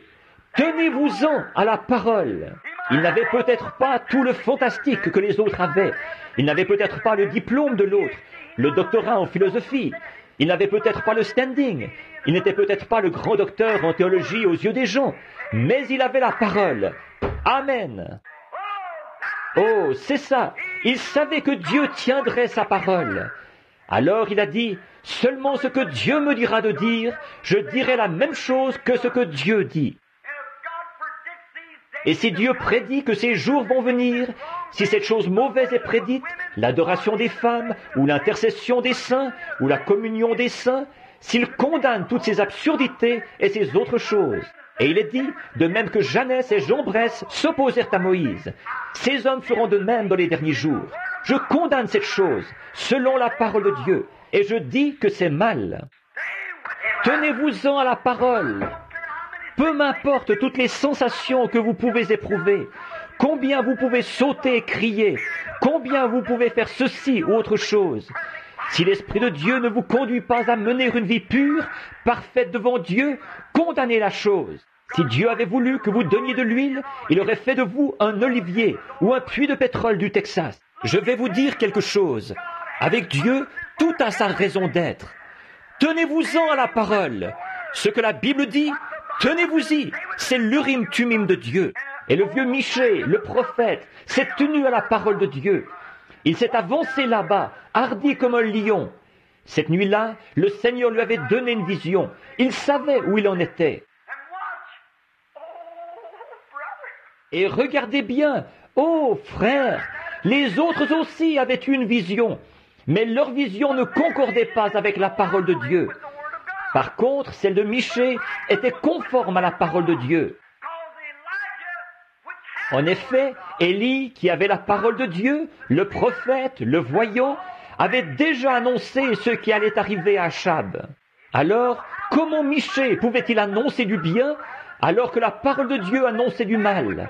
Donc, il était en harmonie avec la parole.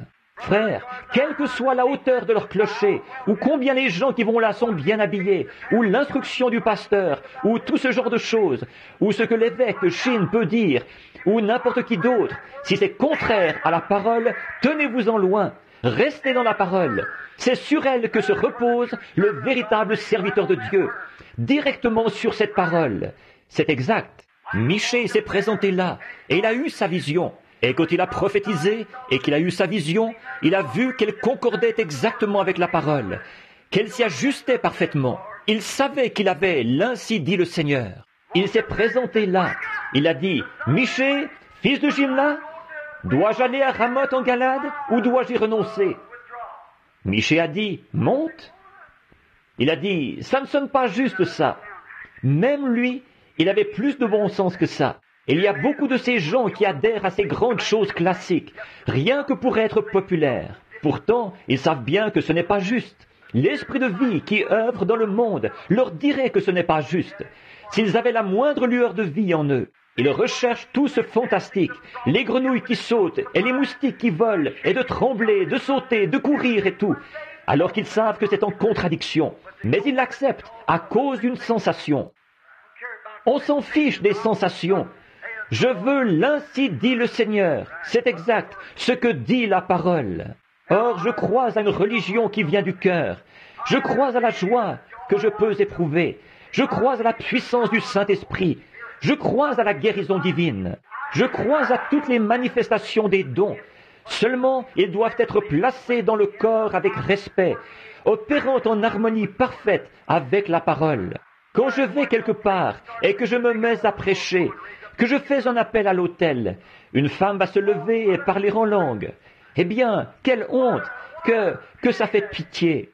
On voit par là que leur pasteur ne se tient pas à la parole de Dieu. Sinon, il arrêterait cette chose-là. Il dirait que je ne vous vois pas faire ça. Voyez, je n'ai rien contre le don. Il est mal utilisé. Voyez, et bien des choses. Je pourrais prendre des heures là-dessus. Vous savez de quoi je parle. Et ça, c'est partout, chez les catholiques comme chez les protestants. Mais restez dans la parole. Remarquez, bon. Et quand il a eu la vision, il est allé lui dire, il a dit, monte. Il a dit, combien de fois me faudra-t-il t'adjurer de me dire la vérité? Il a dit, mais j'ai vu Israël dispersé comme des brebis qui n'ont pas de berger. Il a dit, je te l'avais dit, je te l'avais dit, je savais ce qu'il allait dire avant que vous l'ameniez ici. C'est exact, il ne pouvait rien dire d'autre. Il avait la parole de Dieu. Il ne pouvait pas faire autrement que de condamner la chose. Et ce soir, je dis à la lumière de la Bible, je condamne ces absurdités, les sensations, le fanatisme et tout ce qui dit, la parole de Dieu, ce n'est pas important. Et c'est l'Église qui a raison. Et toutes ces choses. Je condamne cela au nom de Jésus-Christ, sur l'autorité de la parole de Dieu. Que les cieux et la terre passent, mais la parole de Dieu demeurera la vérité pour toujours. C'est exact. Donc il a dit, monte si tu veux. Et qu'est-ce qui s'est passé? Ce type qui avait tout ce sensationnel, qui s'était donné du bon temps, il s'est approché, parce qu'il était à la tête de l'Église. Il s'est approché et il l'a frappé sur la joue, il l'a giflé. Oh, je l'entends dire, tu es un faux, espèce d'exalté. Par où l'Esprit de Dieu est-il sorti de moi quand il est allé à toi? Il a dit, sais-tu ce que j'ai vu? Il a dit, pendant que vous vous donniez tous du bon temps ici, et que vous faisiez la super fiesta ici, comme on dit, au même moment, il se passait quelque chose au ciel.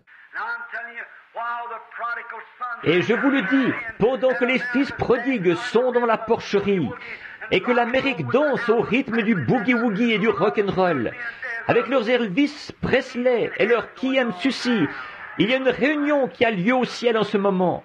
Il a dit, Dieu a ouvert les volets, et il m'a laissé regarder à l'intérieur. Pendant que vous vous amusiez avec votre rock'n'roll, Dieu m'a laissé regarder dans le ciel, et là j'ai vu quelque chose. Il a dit, qu'est-ce que tu as vu? Il a dit, j'ai vu la grande armée de Dieu. Dieu assis, à sa droite et à sa gauche. Il y avait des anges d'un côté et de l'autre. Il a dit, quand j'ai vu les anges, l'un assis d'un côté et l'autre de l'autre, l'armée du ciel rassemblée en haut. Il a dit, Dieu a dit, qui vais-je envoyer? Oh là là, écoutez, qui puis-je envoyer pour que nous fassions monter Achab là-bas, pour accomplir ma parole, qui était prononcée par mon prophète? Tenez-vous-en à la parole, frère, sans vous arrêter au nombre de soirées de rock'n'roll qu'ils peuvent faire. Il y a combien ils jouent de cette musique-là à l'église? Il y a combien ils font ce numéro-là à l'église? Il y a combien ils font ceci, cela ou autre chose? Tenez-vous-en à la parole. C'est exact. Dieu tient sa parole chaque fois. Remarquez, mais il a dit, qui pouvons-nous envoyer? Qui pouvons-nous envoyer là-bas pour faire monter Achab? Parce qu'il faut que ça s'accomplisse. Et il a dit, j'ai vu un esprit de mensonge s'approcher. Il a dit, envoie-moi. Je descendrai et je m'introduirai dans chacun de ces évêques et de ces prophètes, et dans tous les surveillants généraux et tous les autres. Et je les inspirerai pour qu'ils prophétisent un mensonge, pour arriver à les faire monter là-bas.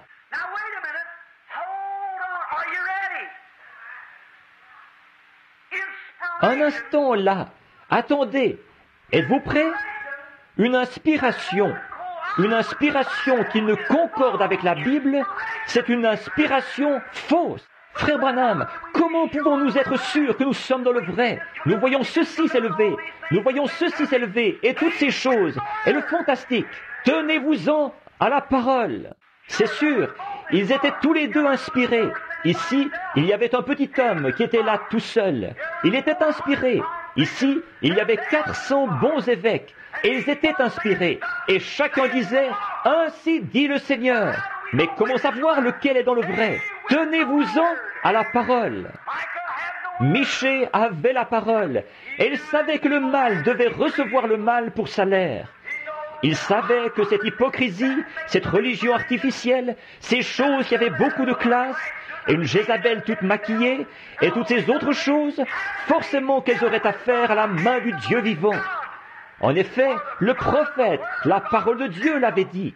Vous dites, le prophète était-il la parole de Dieu? Oui, monsieur.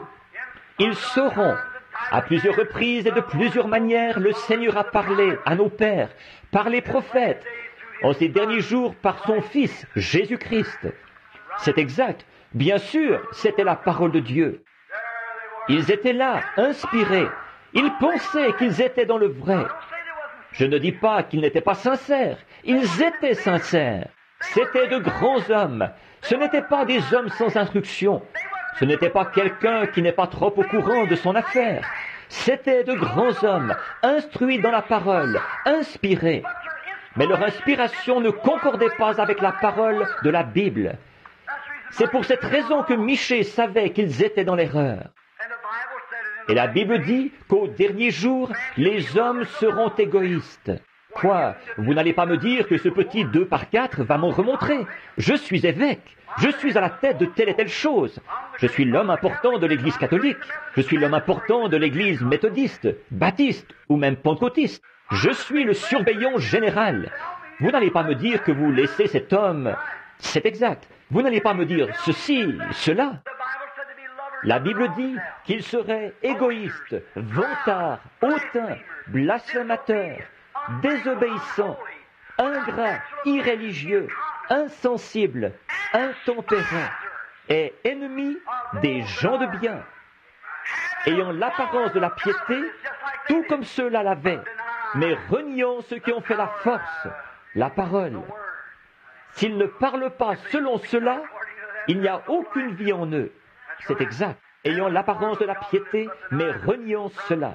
Éloigne-toi de ces gens-là. En effet, ils sont du genre à s'introduire dans les maisons, avec leurs petits livres et leurs compagnes, et tout, et ils captivent des femmes d'un esprit faible et borné, chargées de péché, agitées par des passions de toute espèce, apprenant toujours, ne pouvons jamais arriver à la vérité. Ces gens, de quel type sont-ils? Jean Bresse et Jeannès. Ils ont du fantastique de toutes sortes et tout. De même que Jeannès et Jean Bresse s'opposèrent à Moïse, de même ces hommes s'opposent à la vérité. Des hommes réprouvés d'entendement en ce qui concerne la parole. Ils essayent de prendre la parole de Dieu pour la pervertir, la transformer en autre chose, quelque chose de fantastique, ou une organisation religieuse, ou se bâtir une grande réputation, ou se faire un grand nom. Éloigne-toi de ces gens-là. Tenez-vous-en à la parole. Qu'est-ce qui s'est passé? Il a dit, j'ai vu cet esprit de mensonge qui a dit, je descendrai les inspirer, je leur ferai prophétiser un mensonge.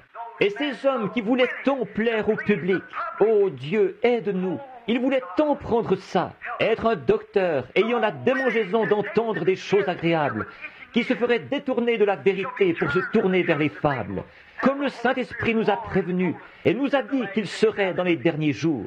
Ils veulent tant acquérir une popularité personnelle, plus de temps à la radio, plus de temps à la télévision, ou une plus grande renommée, ou plus de possession dans l'Église, quelque chose de plus grand, en s'élevant eux-mêmes. Ils veulent tellement faire ça qu'ils ne regardent pas ce que la parole en dit. Mais Michée, lui, il regardait à la parole. Il avait la vérité, il avait la parole. Remarquez, alors il a annoncé ce qui allait arriver. Et ce type s'est approché de lui et il l'a giflé. Il a dit, par où l'Esprit de Dieu est-il sorti? Il a dit, tu le verras quand tu iras de chambre en chambre pour te cacher. Et Achab a dit, mettez cet homme en prison. Enfin, faites cesser toutes ces réunions. On ne veut plus de ces numéros d'exaltés ici. Ne vous en faites pas, ça va venir, ça. Mettez-le en prison et nourrissez-le du pain et de l'eau de l'affliction. Et quand je reviendrai en paix, je m'occuperai de lui. Autrement dit, je lui ferai couper la tête. Le brave Michée, il s'appuyait sur la parole de Dieu. Il savait que sa vision, oh Dieu, il savait que sa vision concordait parfaitement avec la parole de Dieu. Elle ne pouvait pas faillir. Il a dit, si jamais tu reviens en paix, Dieu ne m'a pas parlé. Amen et Amen.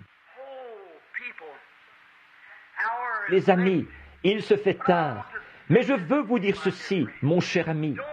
N'écoutez jamais un programme qui vous dit que ceci n'est pas la parole de Dieu et la vérité. N'écoutez jamais quelque chose de fantastique qui n'a pas été annoncé et prédit par le Seigneur Jésus-Christ. En effet, quand lui-même il est venu et qu'il a guéri les malades, c'est seulement pour que la parole s'accomplisse qu'il l'a fait, seulement pour accomplir la parole. Il a prédit pour tous les genres d'églises à la fois. Dans Apocalypse 17, il est dit « Je vis une femme, une prostituée, assise sur une grande bête écarlate, sur 7 têtes. Le Vatican est situé sur 7 collines. » J'en arrive, il y a quelques mois de ça. Et il est dit, elle était la mère des impudiques, des filles qui étaient nées d'elle. N'importe quelle femme mauvaise peut produire une fille qui est bonne. Mais observez, une impudique, qu'est-ce que c'est? Une prostituée. Ces femmes de mauvaise vie, qu'est-ce que c'est? Ce sont des hommes, ce sont des femmes qui commettent adultère et qui vivent avec d'autres hommes qui ne sont pas leurs maris. Et ces gens, ces églises, ils prétendent qu'ils sont les serviteurs de Dieu et l'église de Dieu. Et ils intolèrent les choses du monde et s'y adonnent. Ils commettent de la fornication spirituelle. Ils laissent leur assemblée se maquiller. Les femmes porter des shorts. Et ils les laissent sortir et s'habiller comme le monde.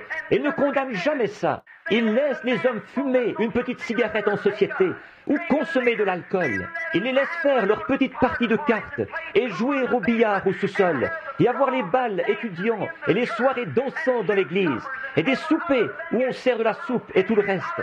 Elles enseignent une petite théologie insignifiante au lieu de la parole du Dieu vivant. Vous savez que c'est la vérité. C'est insignifiant, puéril, efféminé, je ne sais quoi, du diable.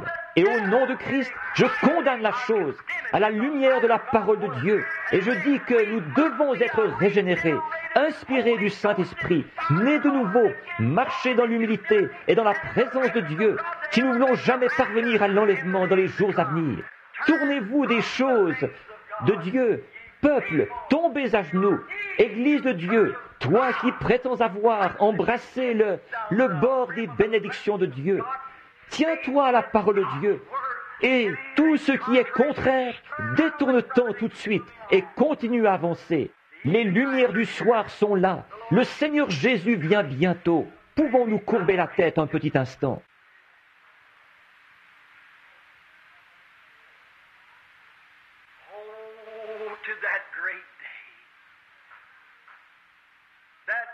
Oh, vienne ce grand jour, ce jour du jour, et ce livre des livres. Les livres furent ouverts, et tous les hommes furent jugés selon les paroles qui étaient écrites dans le livre.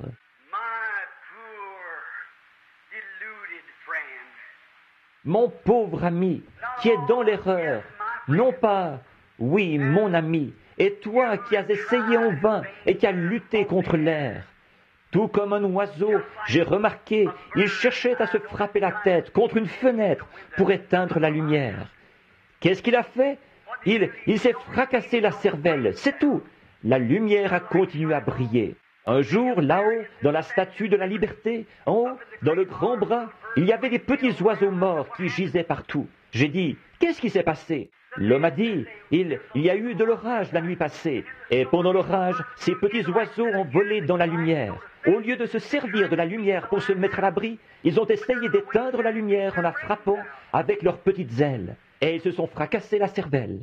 Ne cherchez pas à vous creuser la cervelle pour faire dire la parole de Dieu quelque chose qu'elle ne dit pas. Ne cherchez pas à vous mesurer aux associations d'aujourd'hui, parce que si vous aimez le monde ou les choses du monde, l'amour de Dieu n'est pas en vous. Pourquoi ne pas simplement prendre la lumière de l'Évangile pour voler vous mettre à l'abri ce soir? Oh, protège-nous, ô Dieu. Père Céleste, alors que des hommes et des femmes sont assis ici, des garçons et des filles, un peuple en route vers l'éternité, le pétrole et la lumière cosmique de ce monde, avec les 16 éléments différents dont nous sommes formés. Dans leur corps se trouve une âme qui est d'un grand prix, le commencement, le début. Je te prie, Seigneur, de traiter avec ce cœur en ce moment, cette âme, ce point tendre qui vit à jamais et qui nous donne le mouvement. Je te prie de sauver chaque pécheur perdu ce soir, qu'il prenne conscience que ces grandes bornes routières que nous franchissons, ces panneaux de signalisation qui projettent de la lumière des deux côtés de la route, tout cela ne fait qu'annoncer l'apparition prochaine du juste, le Seigneur Jésus. Être son ami à lui, c'est la vie. Le connaître, c'est la vie éternelle. Et nous pouvons seulement le connaître selon la Bible, non pas par notre Église, mais par la naissance, la nouvelle naissance, naître de nouveau. Père, je crois de tout mon cœur qu'il n'y a pas un seul être mortel ici, avec moi, qui veuille être condamné ou aller en enfer. Alors pourquoi laisserions-nous quelque chose nous faire obstacle? Pourquoi accepterions-nous une contrefaçon alors que les cieux sont remplis du vrai?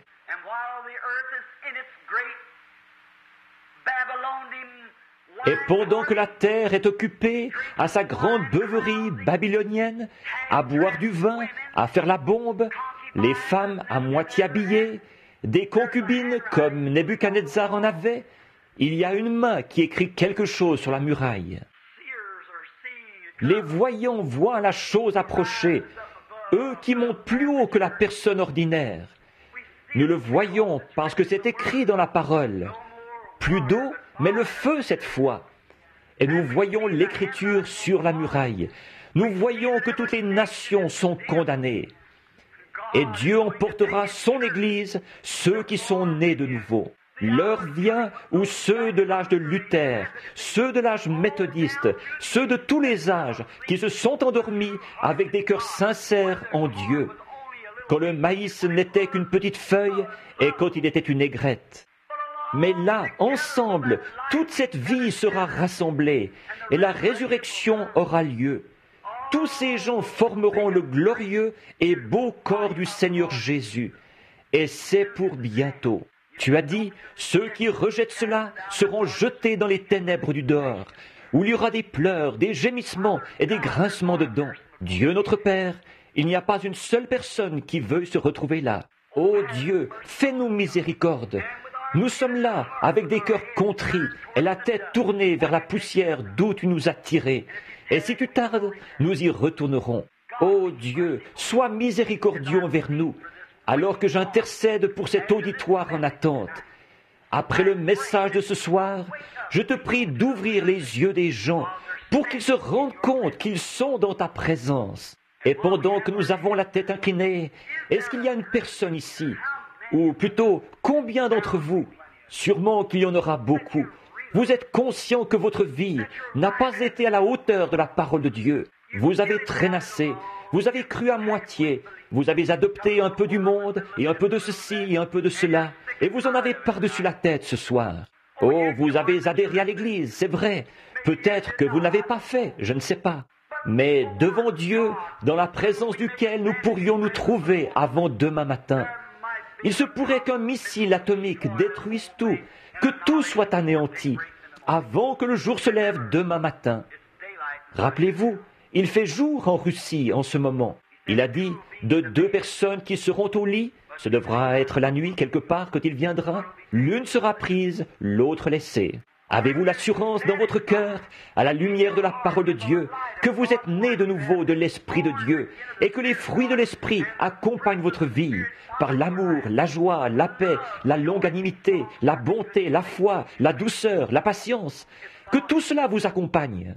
Si ce n'est pas le cas, voulez-vous avoir assez de bon sens, si vous me permettez de le dire comme ça, pour lever la main vers Dieu et reconnaître que vous avez tort, en disant « Ô Dieu, sois miséricordieux envers moi. Aide-moi à être le genre de chrétien que tu voudrais que je sois, en me donnant le Saint-Esprit pour me permettre de mener une vie sainte. » Voulez-vous simplement lever la main vers Dieu? Que Dieu bénisse chacun. Il y a beaucoup de mains levées. Maintenant, y en a-t-il d'autres qui aimeraient lever la main, qui ne l'ont pas encore fait? Voulez-vous lever la main? Les femmes, que Dieu vous bénisse. Les hommes, les femmes, est-ce que vous... Que Dieu vous bénisse, madame. Que Dieu vous bénisse, madame. Que Dieu vous bénisse, monsieur. Que Dieu vous bénisse, sœur. Que Dieu te bénisse, petit garçon. Est-ce que vous vous rendez compte du sérieux de ceci? Vous ne venez pas à l'église juste pour entendre un message, ou pour voir un messager, je veux dire. Vous venez pour entendre le message. Et le message, c'est le Saint-Esprit qui prend la parole de Dieu et qui vous la transmet. Alors, qu'est-ce que vous en pensez? Peut-être que demain matin, il sera trop tard.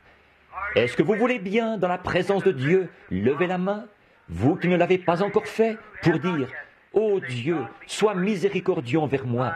Je veux ton esprit en moi. » En effet, que Dieu vous bénisse, monsieur. Que Dieu vous bénisse. Que Dieu vous bénisse au fond. Que Dieu vous bénisse. Et vous, et vous, et vous.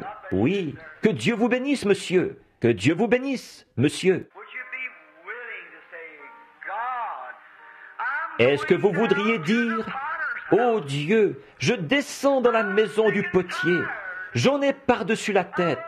J'ai toujours voulu avoir une vie consacrée. Et ce soir, je descends dans la maison du potier pour donner mon cœur et dire « Ô Dieu, mets-le en morceaux et donne-moi un cœur nouveau, un esprit nouveau, et mets ton esprit en plein centre de celui-ci. Et que ma vie s'écoule en se conformant à ta parole. Fais de moi un Michée de ce jour-ci, que je puisse m'appuyer sur l'ainsi dit le Seigneur, et que ma vision et ma vie que je mène devant toi, non pas moi, mais que l'Esprit en moi mène la vie que la Bible demande. C'est comme ça que je veux être.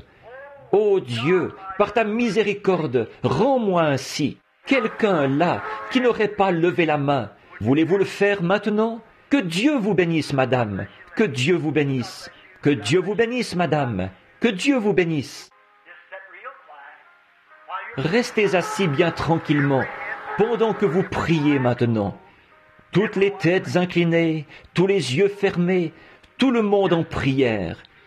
Tout doucement, gentiment, acceptez-le maintenant.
Tout seul avec Dieu maintenant.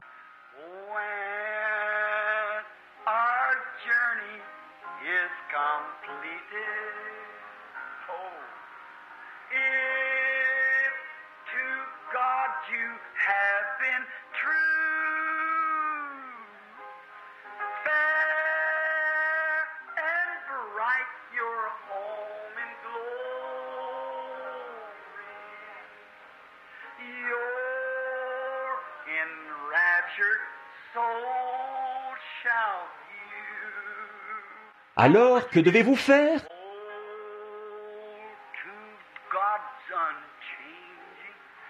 Et c'est sa parole.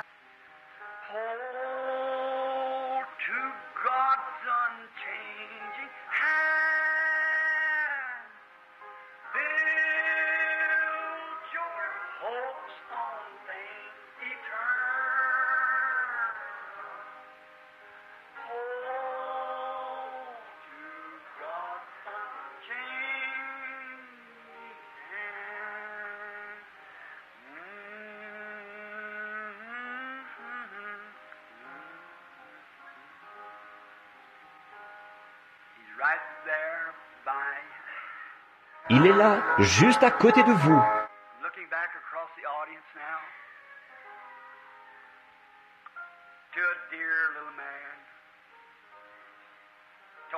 Je regarde maintenant dans l'auditoire, vers un cher petit homme. Il a dit au revoir à sa chérie l'autre jour, seulement pour un petit moment. Il y en a un autre assis quelque part, et il a dit au revoir à sa chérie, pour un petit moment seulement. Quand elles sont parties, elles tenaient la main du Dieu vivant. Leurs époux bien-aimés sont ici ce soir. Ils tiennent la main du Dieu vivant, en sachant que les chéris se reverront. Oh, qu'est-ce que ce serait s'ils n'avaient pas ça?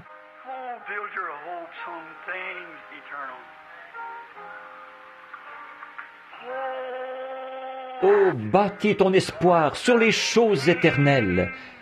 Tiens la main du Dieu vivant.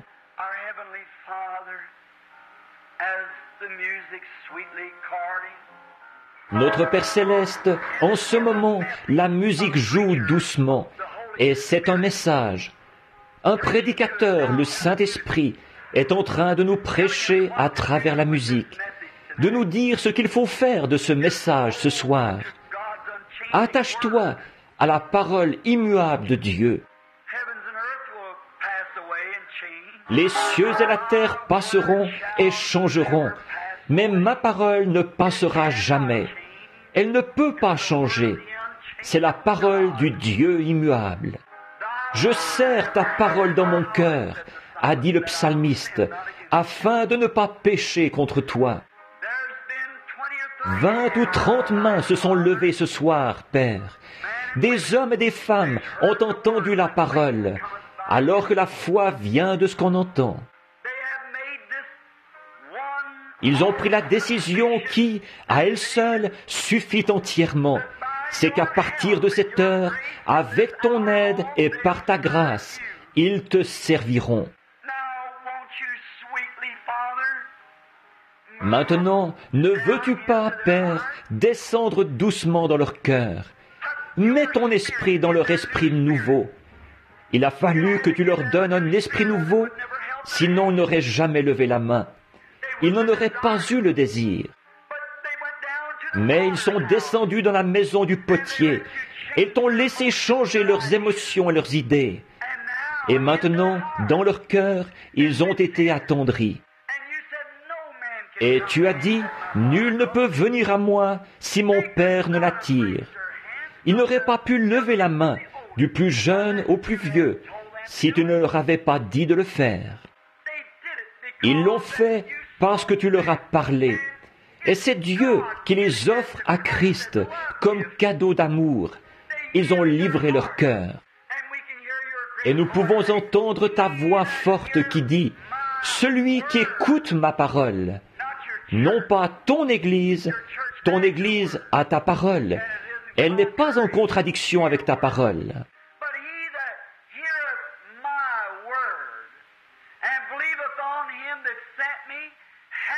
Mais celui qui écoute ma parole et qui croit à celui qui m'a envoyé a la vie éternelle et ne vient point en jugement, mais il est passé de la mort à la vie.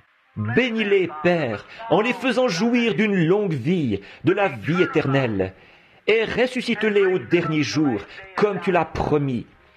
Et que ceci soit un glorieux service de consécration, où les saints du Dieu vivant se réjouiront et seront renouvelés. Que les malades, tous, s'il y en a dans l'assistance, qu'ils soient guéris. Que ton esprit soit manifesté par Christ notre Seigneur. Maintenant, avec la tête relevée un petit instant, je me demande, vous qui avez levé la main, je crois que vous avez accepté ce que vous avez dit, et je crois que vous étiez sincère, et je vous renvoie à la parole de Dieu, qui est la vérité. Maintenant, il n'y a qu'une question qui se pose, ou étiez-vous sérieux là? Si oui, c'est Dieu qui frappait à votre cœur. C'est exact. Or, si vous étiez vraiment sérieux, alors les choses anciennes sont passées. Dieu l'a dit, ça ne peut pas changer. Jésus a dit, celui qui écoute mes paroles et qui croit à celui qui m'a envoyé a la vie éternelle. Je pense que si c'est vraiment ce qui s'est produit dans votre cœur, vous éprouverez assez de reconnaissance envers Dieu pour vouloir vous avancer à son autel ici, vous agenouiller et lui rendre grâce de ce qu'il a fait pour vous. Et pendant que la sœur continue à jouer le même chant, j'aimerais que tous ceux qui ont levé la main, avec ceux qui ne l'ont pas levé, qui voudraient, qui le devraient, avancez-vous. Agenouillons-nous et adressons un mot de remerciement au Tout-Puissant pour ce qu'il a fait pour nous. C'est la preuve que vous étiez sincères.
Changing hand,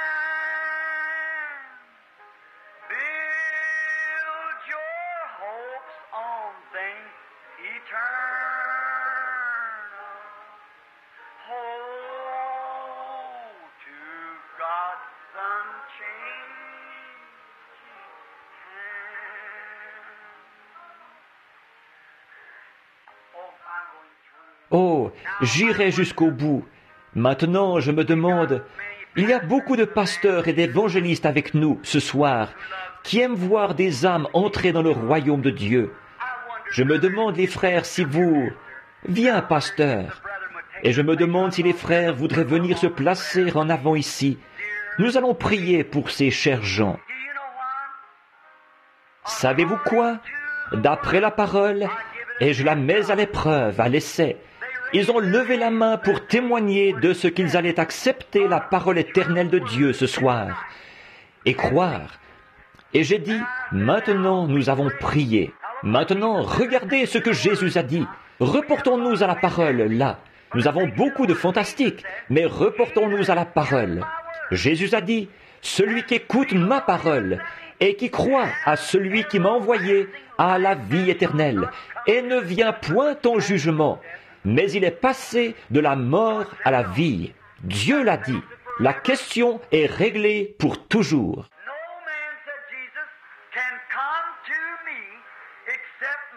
Nul, a dit Jésus, ne peut venir à moi si mon Père ne l'attire.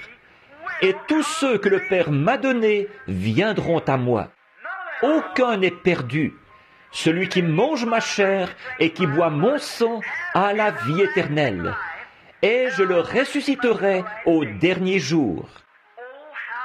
Oh, comme c'est merveilleux de regarder cet autel, alors qu'une âme vaut 10 000 mondes.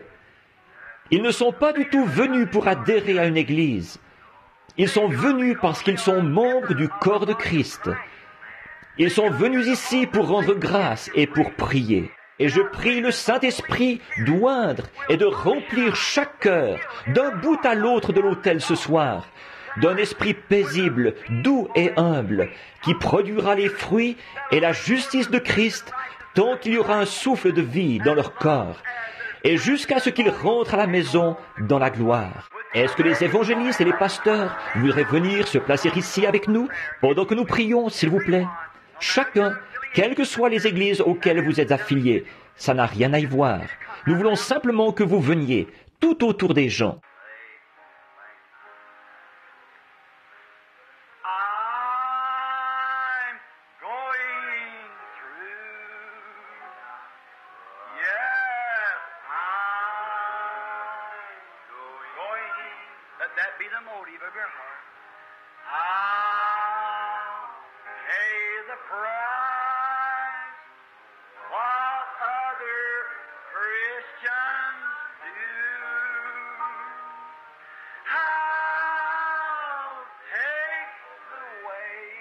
to Micah.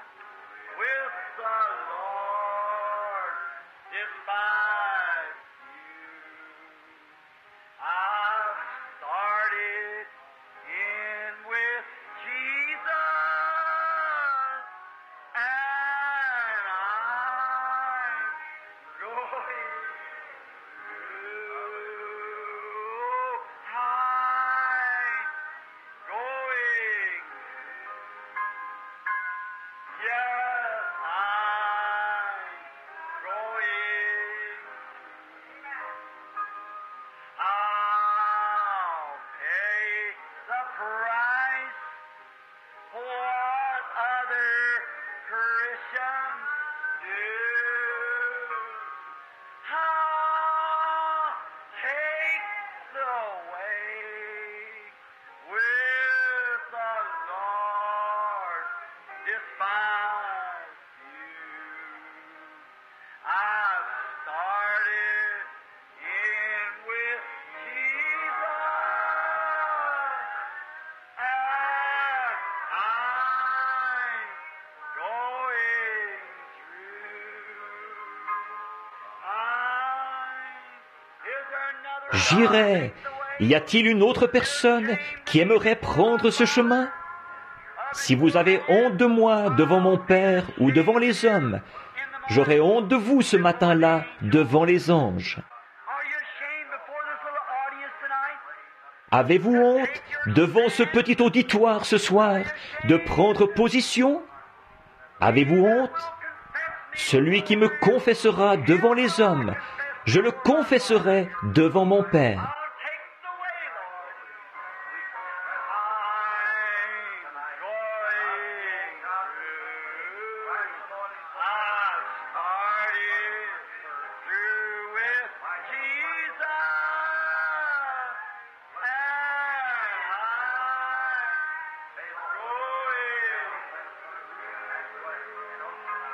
and I'm going. Just be in prayer, everybody, while they're offering. Soyez en prière, tout le monde, pendant qu'ils rendent grâce à Dieu de leur avoir pardonné leurs péchés. Oh God, the Father and Redeemer of mankind, Ô Dieu, Père et Rédempteur de l'humanité, ceux-ci sont venus ce soir en confessant qu'ils n'ont pas pris suffisamment leur place dans le corps de Christ. Alors ils viennent ce soir pour prendre leur position sous la conduite de la main de Dieu et par la parole. and we pray now Et nous te prions maintenant de les placer à leur position dans le royaume, là où ils accompliront leur service. Et puissent-ils croire d'un commun accord ce soir à ta sainte parole. and may you by the Holy Spirit Et puisses-tu par le Saint-Esprit leur parler, et qu'ils soient simplement, par l'inspiration, guidés vers la position à laquelle tu les as appelés, dans le corps de Christ. Ô Dieu, combien nous te remercions de ceci.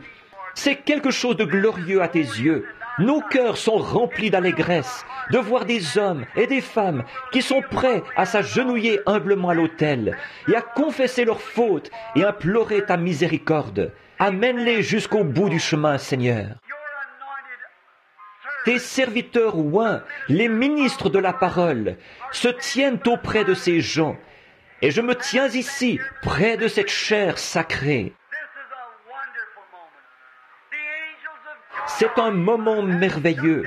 Les anges de Dieu se sont installés. Ils campent autour de ce bâtiment ce soir.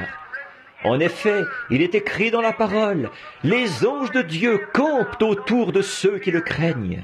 Et au milieu de ce glorieux monde invisible qui nous entoure en ce moment, qui dirige nos émotions pour nous amener à la repentance, pour nous faire voir ce qui est mal, que nous avons mal agi. Avec des cœurs contrits, nous renonçons à nos mauvaises voies, Seigneur, et nous demandons la miséricorde divine. Et que le Saint-Esprit, qui nous a promis la miséricorde, l'accorde à chacun de nous, alors que nous supplions Dieu humblement, que nous lui demandons d'accomplir sa parole et de façonner nos vies et notre caractère pour qu'il s'accorde avec sa parole. Nous le demandons au nom de Christ.